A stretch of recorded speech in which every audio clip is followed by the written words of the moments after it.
You were loyal. You gave him your heart. And yet he took you for granted. Maybe he ghosted you, betrayed you, or made you feel like you were never enough. But listen carefully, because today I'm going to give you the one text that will make him regret every single moment he hurt you. Pain is inevitable, but suffering, that's optional. And someone mistreats you, the worst thing you can do is beg, plead, or chase after them. That only reinforces their power over you. What you need is a message so powerful, so precise, that it shifts the dynamic completely. Not through anger, not through revenge, but through a calculated move that forces him to silence is a weapon. But most people don't know how to wield it when someone hurts you, whether by leaving, betraying, or ignoring you. Your first instinct might be to react. You want answers. You want closure. You want them to see your pain, to understand what they did to you. But here's the hard truth. The more you chase, the further they run. When you send emotional texts, when you beg for an explanation, when you lash out in anger, what you're really doing is giving them control. You're confirming that they still have power over your emotions, over your mind, over your self-worth. And let me tell you something. The moment they know they can affect you, they stop valuing you. Why does silence work? Because silence disrupts the pattern. Humans are creatures of habit. When someone leaves, they expect a certain reaction. They expect you to cry, to call, to seek closure. And when you don't, that's when the doubt sets in. That's when they start wondering, why isn't she reacting? Why isn't she chasing me? Did I overestimate my importance in her life? That shift in perception is critical. Suddenly, they expected a reaction. And when they don't get one, they begin to question everything. That's when regret begins to brew. Not because of what you said, but because of what you didn't say. Now, let's talk about emotional discipline. Silence isn't just about ignoring them. It's about mastering your emotions. Because the truth is, silence is hard. It takes strength. It takes discipline. It takes a level of self-respect that many people don't. But when you master it, you become untouchable. You stop looking at your phone, waiting for their name to pop up. You stop rehearsing what you'll say if they ever reach out. You stop living in the past and start focusing on yourself. It gives you clarity. When you remove their influence, you start to see the situation for what it really was. You start to recognize the red flags you ignored. You start to realize that their absence isn't a loss. It's a gift. But what if they never come back? Good. That means they were never meant to. The right person won't put you in a position where you have to use silence as a strategy. But the wrong person, they'll only value you when they fear losing you. And silence makes them face that fear. What happens when they finally reach out? And they will. Maybe in a week, maybe in a month, maybe even years later. But when they do, they'll be hoping for the old version of you. The one who needed them. The one who overexplained. Who sought validation. Who put them first. But they won't find her. Instead, they'll find someone who outgrew them. And that realization, that's what makes silence the most powerful move you can ever make. Indifference is the ultimate game changer in any relationship dynamic. It's not hate, it's not anger, and it's certainly not desperation. It's simply the absence of emotional investment, and that absence. It's what makes a person realize what they lost. When a man hurts you, the worst thing you can do is prove that he still has power over you. The moment you show that you are unaffected, you force him to reconsider his actions. Most people misunderstand the power of indifference. They think it's about pretending not to care, about playing mind games, but real indifference isn't about faking anything. It's about genuinely shifting your focus away from someone who doesn't deserve it. It's about realizing that their approval, their validation, their presence in your life is no longer essential to your happiness. When you reach this level of self-sufficiency, right, something incredible happens. The same person who once ignored you, underestimated you, or even discarded you suddenly starts to notice you again. Not because they love you, but because people are drawn to what they can't control. Men, by nature, value what they have to work for. When something is freely available, when someone is always there, always responding, always reacting, they lose appreciation for it. But when you step back, When you remove yourself from the equation and no longer give them access to your emotions, that's when they start questioning everything. They wonder if they misjudged you, if they made a mistake, if they should have tried harder. The second a man feels like he no longer has an emotional hold over you is the moment he realizes your true worth. But here's the key. Indifference isn't about revenge. It's not about making him suffer. It's about freeing yourself from the mental prison of needing closure, validation, or apologies. It's about putting yourself first, not as a tactic, but as a way of life. When you stop caring whether he regrets losing you, that's precisely when he starts to. Indifference isn't a weapon, it's a shield. And when you master it, no one can ever take your power again. Words have power. They can break a person, heal a wound, or shift the entire dynamic between two people. When a man hurts you, your instinct might be to send an emotional message, asking why, demanding an apology, or expressing your pain. But here's the truth. That won't make him regret anything. It will only reinforce his belief that he has control over your emotions. What you need is a message that flips the script, that takes back your power, that forces him to see what he lost. And that message is simple, yet profoundly effective. I just wanted to say, thank you. Losing you was the best thing that ever happened to me. It reminded me of my worth, my strength, and what I truly deserve. Wishing you the best. Now, let's break this message down and understand why it works on such a deep psychological level. First, the opening line. I just wanted to say, this immediately disarms him. When people hurt you, they expect anger, sadness, or silence. They do not expect gratitude. This line alone makes him pause, makes him wonder. Because in his mind, he was supposed to be the one who had the upper hand. Instead, you're showing that his absence has actually benefited you. And that thought is unsettling. Next, losing you was the best thing that ever happened to me. This is where the real shift happens. Most people beg to be taken back or try to prove their worth. You're doing the opposite. You're declaring with absolute certainty that his exit from your life wasn't a tragedy. It was a blessing. This triggers something powerful in his mind. If losing him made your life better, then maybe he wasn't as special as he thought. Maybe he wasn't the prize. Then it reminded me of my worth, my strength, and what I truly deserve. This is where you redefine the narrative.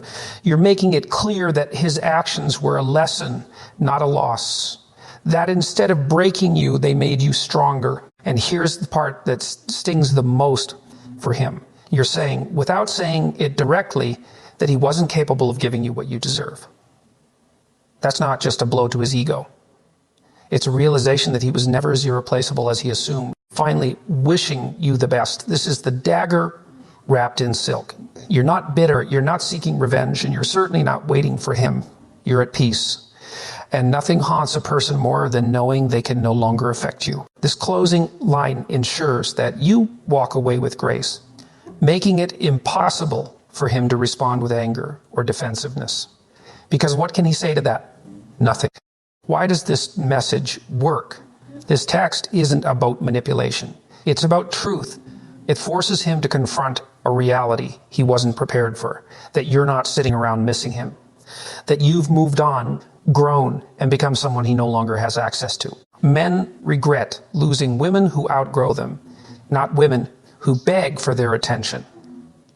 This message works on a psychological level because it disrupts his sense of control.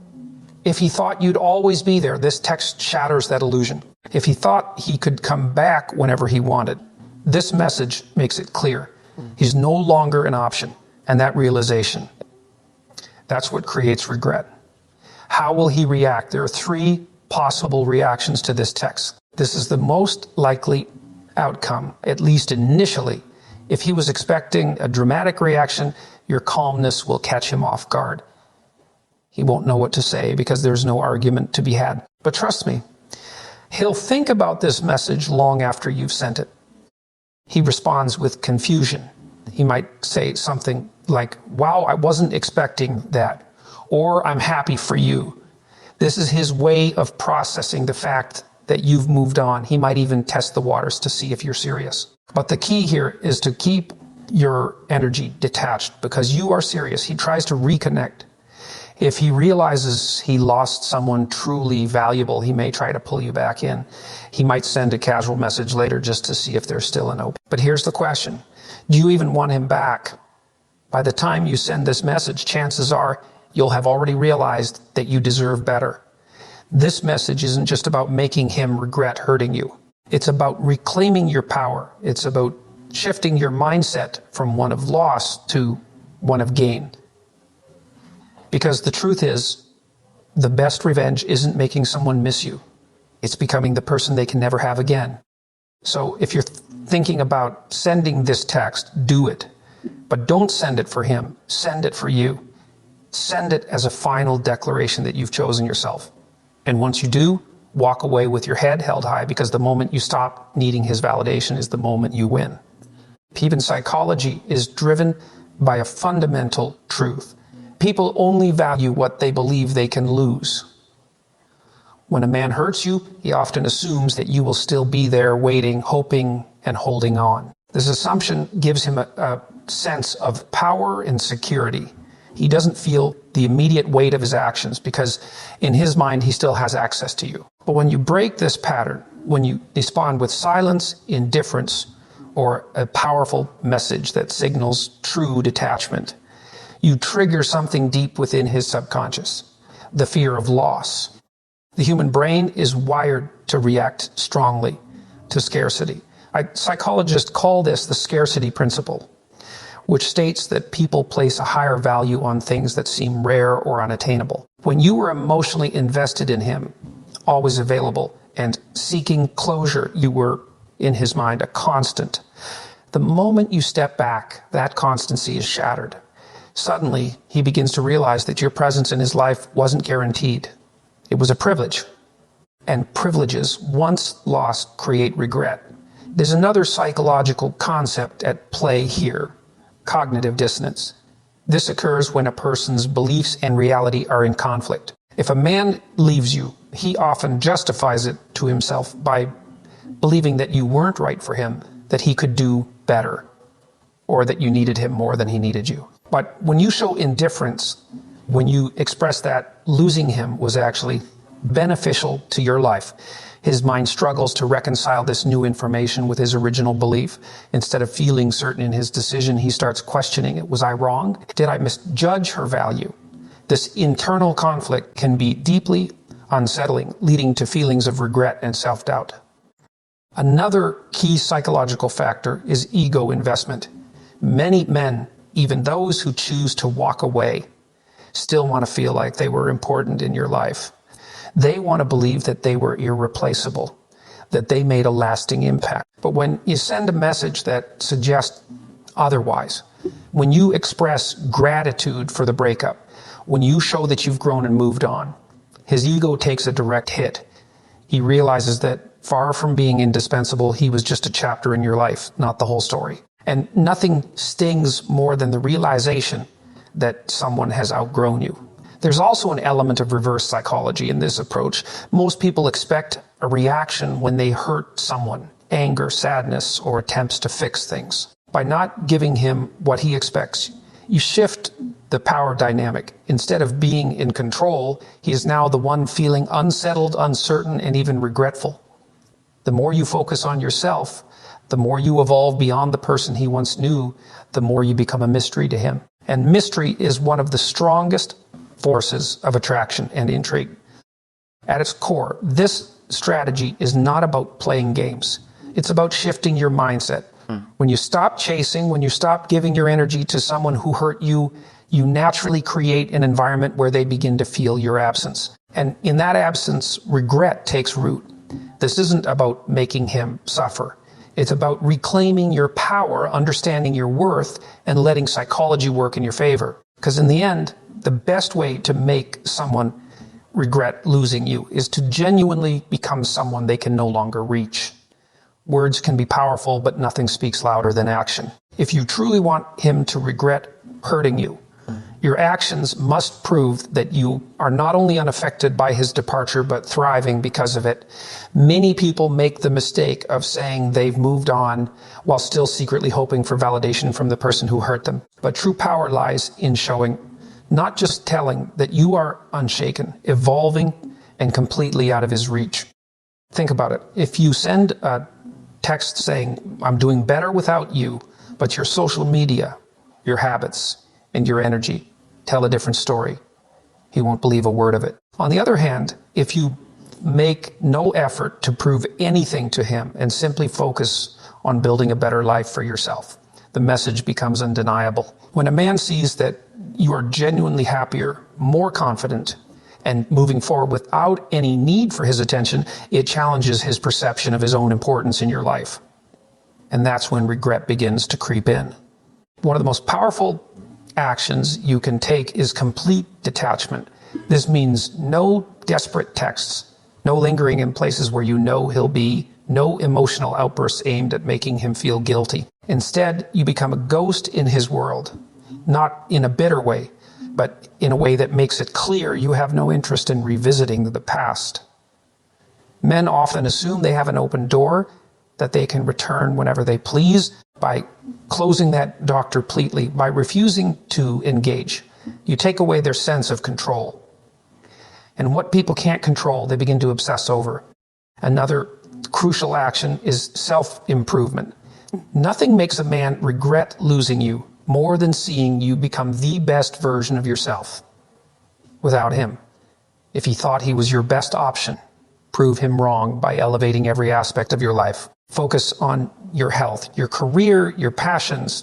Start new hobbies, make new friends, and surround yourself with positive energy. The goal is not to make him jealous. It's to shift your focus so entirely onto yourself that his presence in your past becomes insignificant. And ironically, that's what will make him notice you even more. Social proof is another psychological factor that works in your favor. When a man sees that other people value you, admire you, or are drawn to you, it triggers something called social validation. If he sees you surrounded by new people, laughing, engaging, and being appreciated, it forces him to reassess your worth. He starts to wonder why others see something in you that he took for granted. This is why confidence and social presence are key. Not to make him jealous, but to reinforce the reality that your life is moving forward in the best way possible. Perhaps the most important action you can take is emotional detachment. Maybe the moment you stop checking his social media, stop wondering if he regrets losing you, and stop waiting for a response, you truly free yourself. And ironically, that's when he's most likely to feel your absence. Because men don't regret losing women who beg, plead, or try to prove their worth. They regret losing the ones who disappear, evolve, and never look back. At the end of the day, actions will always outweigh words. You don't need to convince him of anything. You don't need to craft the perfect text or find the perfect way to make him miss you. You just need to live so fully, so authentically, that your very existence becomes proof that losing you was the biggest mistake he ever made. And by that point, his regret won't even matter, because you'll already be too far ahead to care. In the aftermath of heartbreak, the most powerful victory is not about making him regret his actions or waiting for an apology. The true victory lies in your own transformation, in the journey you take toward healing, empowerment, and self-discovery. This victory is not measured by how he reacts or whether he feels guilty for hurting you. It is measured by how you rise, how you reclaim your identity, and how you move forward stronger, wiser, and more whole than ever before. The misconception many people have is that closure must come from the other person, that they need to receive an apology or acknowledgement to feel that they've won. But the reality is that your worth and your peace of mind are not dependent on someone else's recognition. In fact, seeking validation from the person who hurt you only keeps you tethered to the past, robbing you of the opportunity to create a better future. The true victory, then, is in your ability to break free from the emotional chains of the past and take control of your own narrative. This is where the real power lies. not in revenge, not in trying to make him regret losing you, but in choosing to move forward with grace and strength. Healing is the first part of this victory. It's a process that requires patience, self-compassion, and time. But the beauty of healing is that it isn't linear. There will be good days, and there will be bad days, but with each step, you reclaim more of your personal power. You begin to understand that your worth is not defined by someone else's treatment of you, and that no one else has the authority to dictate your happiness. Healing is about rediscovering who you are without the influence of someone who couldn't see your true value. It's about learning to trust yourself again and to believe that you deserve more than the pain that you experienced. During the healing process, the idea of self-love becomes paramount. True victory is about learning to love yourself deeply and unapologetically. It's about understanding that your emotional well-being is not reliant on someone else's actions or approval, but on your ability to nurture your own soul. When you love yourself, you stop seeking validation from others, including the one who hurt you. You realize that your happiness is within your control, and no one can take that away from you. This newfound self-love creates a ripple effect. It affects how you see the world, how you interact with others, and most importantly, how you interact with yourself. You start to develop a sense of peace and fulfillment that doesn't require anyone else's participation. Part of the true victory also lies in the ability to let go of resentment. Holding on to anger, bitterness, or regret only keeps you tied to the past, and in many ways, it prevents you from moving forward. Letting go doesn't mean forgetting the pain or pretending that it didn't matter. It means accepting that it happened, processing your emotions, and choosing to release them so that they no longer control you. By doing so, you free yourself from the emotional baggage that would otherwise weigh you down. You recognize that by holding onto those negative emotions, you're only allowing the person who hurt you to continue to have power over your life. True victory is when you regain that power and refuse to let the past dictate your future. Moreover, the true victory is in the personal growth that comes from adversity. Every challenge, every hardship is an opportunity for growth, and heartbreak is no exception. When you experience pain, it often opens your eyes to your own strengths, your resilience, and your capacity to heal. The journey from heartbreak to empowerment is transformative.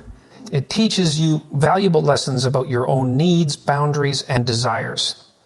It allows you to understand the kind of person you want to be and the kind of relationships you want to foster in the future. Pain, when faced with courage and introspection, can be a great teacher. It's not about the wound itself, but how you rise from it that determines your true victory. In fact, one of the most liberating aspects of this process is realizing that you are enough without needing anyone else to validate that for you. The realization that your happiness and success do not depend on whether or not the person who hurt you regrets their actions is a powerful one. You come to understand that your life's journey is your own, and while relationships may be part of it, they are not the defining element. You are the protagonist of your own story, and the true victory is in taking ownership of that narrative. It is also important to recognize that the true victory often does not involve anything external at all. It's not about getting him back, it's not about revenge, and it's certainly not about making him feel guilty. It's about becoming so deeply content and fulfilled in your own life that his absence no longer leaves a void. This is the essence of emotional independence, not needing anyone else to feel complete or validated. The real victory is when you realize that you don't need to prove anything to anyone, especially not to someone who didn't appreciate your worth in the first place. When you reach this place of true victory, you exude an energy that attracts people who are on the same wavelength. You become magnetic, not because you're playing games or trying to make someone regret losing you, but because you are so comfortable in your own skin, so at peace with who you are, that it naturally draws people toward you. The people who truly appreciate you, who value you for who you are, will begin to show up in your life. These are the people who understand your worth without needing to be reminded of it. This is the type of relationship that will nurture you, support you, and help you continue to grow. And in this new chapter, you'll see that the victory wasn't just about moving on from someone who didn't deserve you. It was about moving toward a life that is richer, more fulfilling, and aligned with your true self. The final and perhaps most beautiful aspect of this true victory is that it's not just about you, it's about your ability to inspire. When people see you rise from the ashes, when they witness your strength, growth, and ability to thrive after heartbreak, you become a beacon of hope for them. Your story shows others that they too can overcome their own struggles and come out stronger on the other side. This in itself is a victory that transcends any personal hurt. It becomes a gift to the world. In the end, the true victory lies in your ability to move forward with strength, grace, and an unwavering belief in your own worth. It's not about making him regret losing you. It's about making sure that you never have to